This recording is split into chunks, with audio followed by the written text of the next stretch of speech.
I'm talking to you today from a place of gratitude for what God is able to do in the midst of challenge. But if I'm honest, it's been a real struggle to put this reflection together. It's easier to talk when you are through the other side of a challenge than when you are right in the middle of it. But you know, I think there is power in honesty and speaking out of brokenness. So I'll be honest and say, I'm not all there. I don't have it all together. But I know what I know, and I know my God. And I know that God has amazing plans, and it is true to his promises. And he is the one who gives us solid hope, a phrase he gave me recently. This is not the Oxford English Dictionary definition of an expectation or a desire for a particular thing to happen, aka wishful thinking, but the hope from the Greek word elipis, which means to expect with confidence of attainment. That confidence is the difference. We can be confident in the goodness of God and in his unfailing love, no matter what our circumstances are. Do you ever look at the world and your circumstances, and in the words of the song by the Black Eyed Peas, think, where is the love? And maybe add on, where is the hope?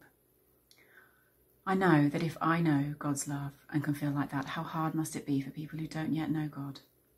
Somehow, it's easier to be negative than positive, and it takes a conscious decision to hold on to the consistency of God and his promises no matter what we face. Recently, I've had days when I've just not known where to start, and I've been overwhelmed, feeling like the challenges ahead are too big for me to deal with. Can you relate at all? I have noticed that on the days that I've taken a few minutes in the morning to let God in, those are the days when I look back knowing God has carried me, and the day has panned out differently, better than I would have thought. I felt lighter in my spirit, even if I still had to work through the challenges. The difference on these days compared to the days when I tell myself I don't have time or headspace to stop and invite God in first thing in the morning is that I can work from a place of peace rather than a place of turmoil.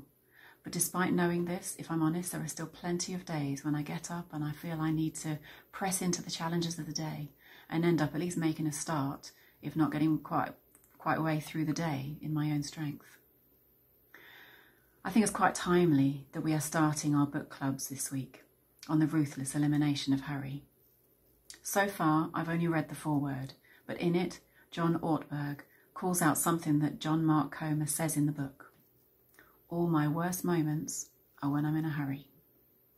And he also says, love, joy and peace are incompatible with hurry.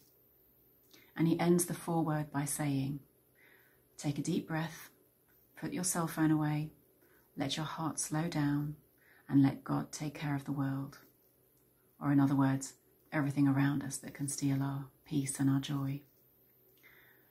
Let us today let God carry us through. Today, will you decide with me to let God carry us through the events and circumstances of the day so that we can soar on his thermals like an eagle and living in the peace he provides? Will you join me?